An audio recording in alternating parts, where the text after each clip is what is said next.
Hi, today we're going to work on how to swap pieces in Crafty Amigo. First, swap individual. Sometimes you don't want to swap the whole design, just a single piece.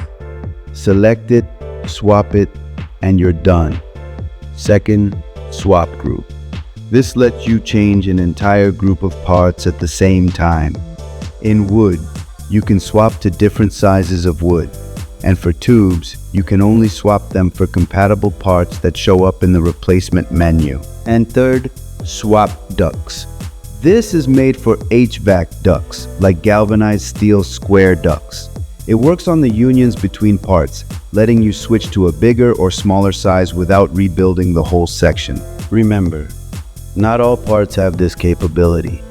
You'll know which ones do when you click on them and the swap option appears.